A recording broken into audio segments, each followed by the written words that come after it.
Assalamualaikum warahmatullahi wabarakatuh. Kembali lagi bersama saya, Ibu Aifitri Awalia, pada mata pelajaran PAI. Bagaimana kabar kalian hari ini anak-anak?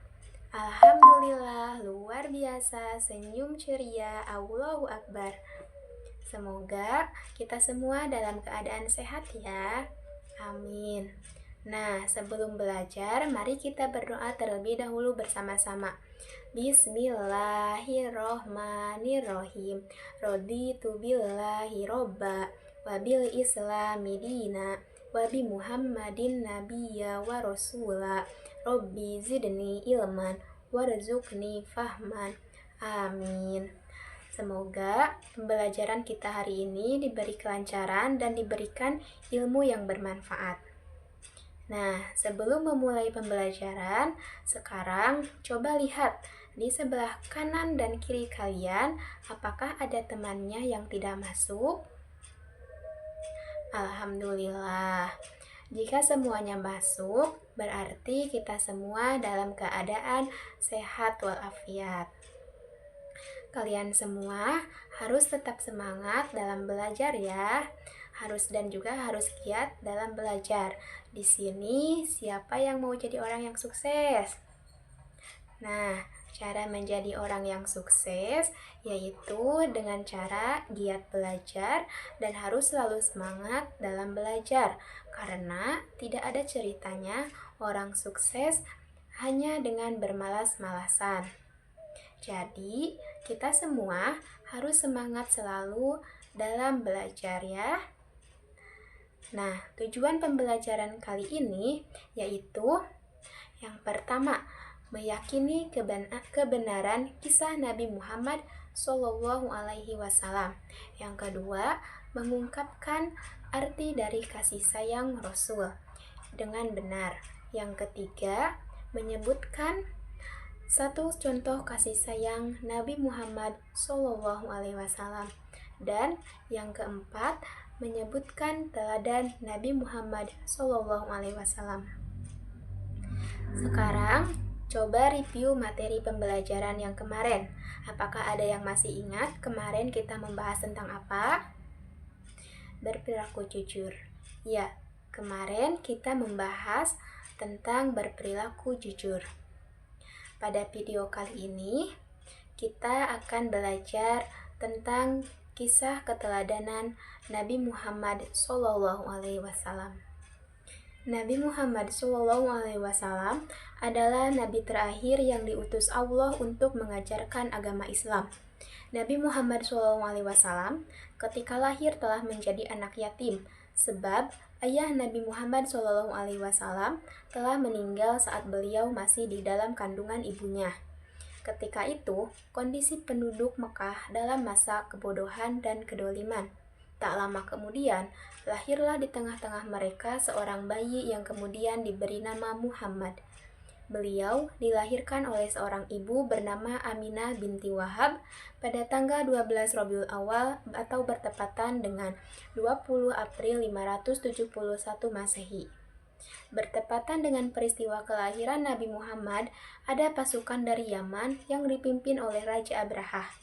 Mereka datang mengendarai gajah dengan maksud dan tujuan Abrahah dan pasukannya ingin menghancurkan Ka'bah yang ada di kota Mekah.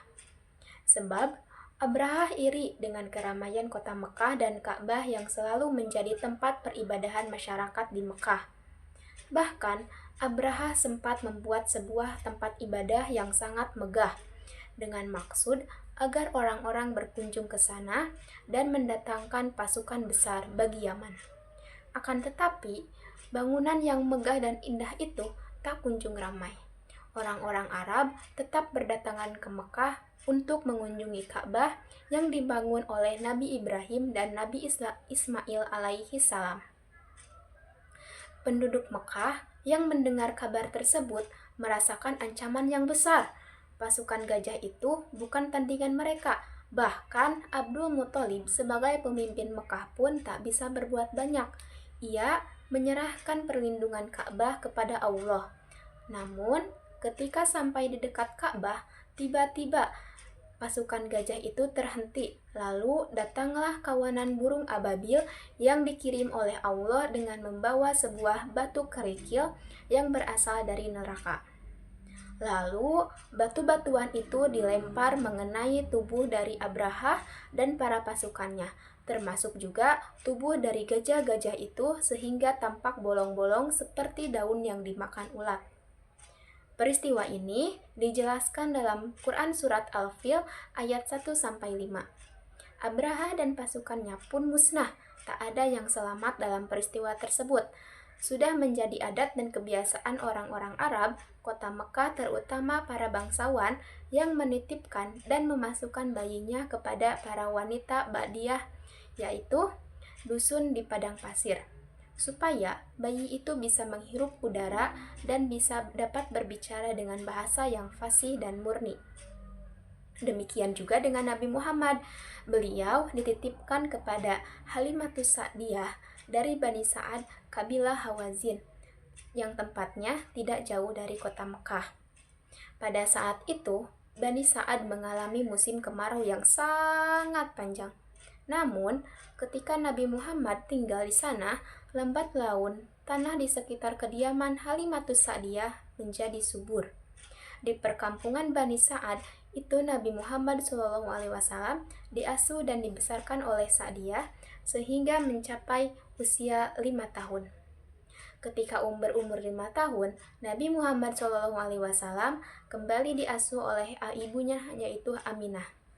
Ketika umur 6 tahun, Nabi Muhammad SAW dibawa oleh ibunya ke Madinah untuk berziarah ke rumah ayahnya, yaitu tempat ayahnya dirawat sampai meninggal dunia, sekaligus tempat ayahnya dimakamkan. Beliau tinggal di Madinah selama 1 bulan, kemudian kembali ke Mekah. Di tengah-tengah perjalanan, ibunya jatuh sakit dan meninggal dunia yang berada di daerah Abwa. Setelah ibunya wafat, Nabi Muhammad SAW diasuh oleh kakeknya yang bernama Abdul Muthalib. Kakeknya mengasuh Nabi Muhammad dengan penuh kasih sayang. Namun, tidak lama kemudian kakeknya juga wafat. Saat itu Nabi Muhammad SAW berusia 8 tahun. Sesuai wasiat sang kakek, Nabi Muhammad SAW diasuh oleh pamannya yaitu Abu Thalib. Saat pamannya beliau mengembala kambing milik tetangga-tetangganya, lalu ketika Nabi Muhammad SAW berusia 12 tahun, beliau ikut pamannya untuk berdagang ke Syam. Beliau belajar mandiri untuk memenuhi kebutuhan hidupnya karena pamannya tidak termasuk orang yang kaya raya. Kemudian, dalam perjalanan ke Syam, mereka bertemu dengan pendeta Nasrani yang bernama Buhairo. Pendeta itu melihat Nabi Muhammad SAW terdapat tanda-tanda kenabian. Kemudian pendeta itu menyuruh Abu Thalib untuk membawa Nabi Muhammad SAW pulang karena khawatir akan penganiayaan orang-orang Yahudi dan musyrik terhadap diri Nabi Muhammad SAW. Pendeta tersebut meminta untuk melindungi Nabi Muhammad. Abu Thalib akhirnya segera membereskan dagangannya dan segera kembali ke Makkah. Pada usia muda, Nabi Muhammad SAW terkenal tabah, sabar, bertanggung jawab, bekerja keras, dan sangat jujur. Sehingga Nabi Muhammad diberi julukan Al-Amin yang artinya dapat dipercaya. Ketika berdagang, Nabi Muhammad melakukannya dengan giat, tekun, dan selalu bersikap jujur. Lalu semenjak dewasa, Nabi Muhammad dipercayai membawa berbagai jenis dagangan milik saudagar kaya raya bernama Khadijah. Karena kebaikan dan sikap jujurnya, pada usia 25 tahun, Nabi Muhammad menikah dengan Khadijah yang saat itu berusia 40 tahun. Kemudian, pada usia 40 tahun, Nabi Muhammad pergi ke Gua Hiro pada malam 17 Ramadan untuk berkholwat atau untuk mengasingkan diri dari keramaian manusia, merenung, mendekatkan diri kepada Allah Subhanahu wa taala. Pada saat itu, Nabi Muhammad didatangi oleh malaikat Jibril yang membawa firman Allah yaitu wahyu pertama surat Al-Alaq ayat 1-5. Dengan turunnya wahyu tersebut, maka Nabi Muhammad telah diangkat menjadi nabi dan rasul, dan Nabi Muhammad berkewajiban untuk menyampaikan kepada seluruh umatnya. Nah, anak-anak, itu tadi adalah kisah keteladanan Nabi Muhammad SAW. Setelah anak-anak mempelajari cerita Nabi Muhammad SAW, sekarang coba siapkan pensil dan buku tulismu. Coba kerjakan latihan soal berikut ini. Tulis langsung jawaban di buku tulis mata pelajaran Pendidikan Agama Islam ya. Setelah selesai, jangan lupa foto dan kirimkan melalui link yang telah Ibu sediakan. Baiklah, sampai di sini dulu pembelajaran kita kali ini. Sampai jumpa di pembelajaran berikutnya. Terima kasih. Wassalamualaikum warahmatullahi wabarakatuh.